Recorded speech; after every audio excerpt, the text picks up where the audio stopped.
The gentleman from Kentucky, Mr. Barr, is recognized for 5 minutes. Thank you, Madam Chairwoman. Thank you to our witnesses today. Thank you for the testimony from many of you, particularly Mr. Camphausen, about the Belt and Road Initiative and the serious national security implications of China's malign state-directed export financing efforts.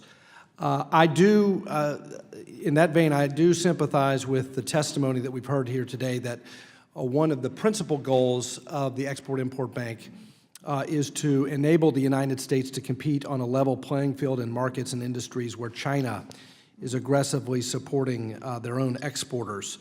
I am, however, alarmed when I see on the screen above all of you all the fact that China is the #2 destination of Ex-Im Bank-supported exports, and the fact that Ex-Im has subsidized Chinese companies, and in some cases, Chinese state-owned enterprises, and even the Chinese government. And so my question to you on behalf of the American taxpayers, and anyone can chime in, but in particular because of your expertise and your interest in the topic, Mr.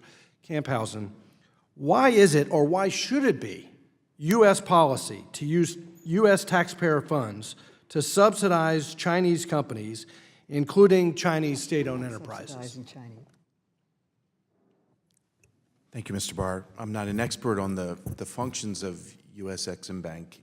It is the case that as China has developed so rapidly over the last 30 years or so, many of the old rules that were intended to engage and to bring about a China that would be a more meaningful partner for the United States in the international system require reassessment.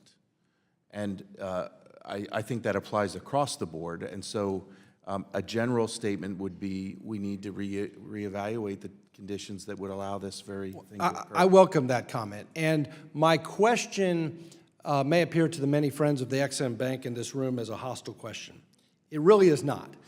It is to invite that kind of feedback that we need to reevaluate the policies of the Ex-Im Bank with respect to the core mission of countering malign Chinese competition.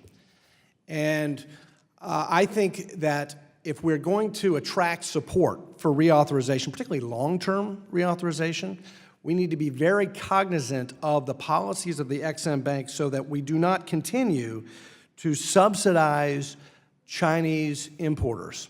I think the American taxpayer, particularly American taxpayers who have read Michael Pillsbury's book, The 100-Year Marathon, that explores Chinese industrial espionage and forced transfer of technology and theft of intellectual property.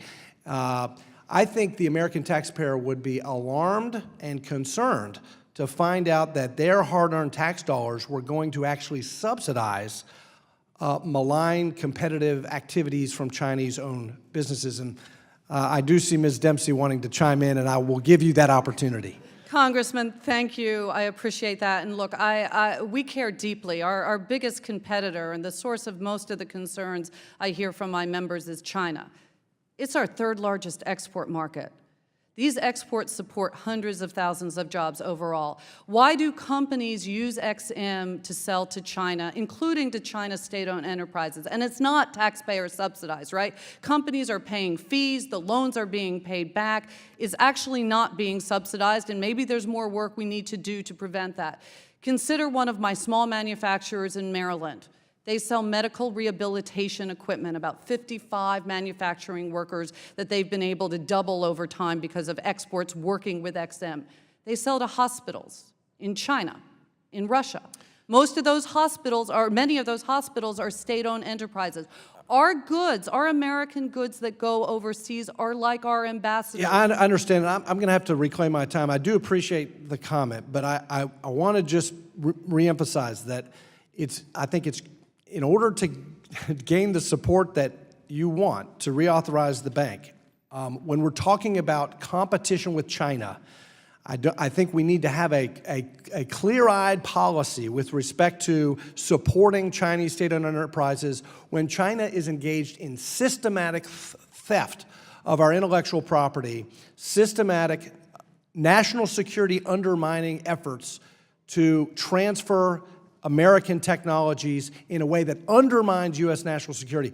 So I just admonish the panel here that this is an important issue that Congress cares about, as do you, because the issues that you are talking about in terms of competition raises the concern of malign competition from China. We should be cognizant that we don't unintentionally enable China's mercantilist, communist-driven activities that actually undermine U.S. national security, and I yield back.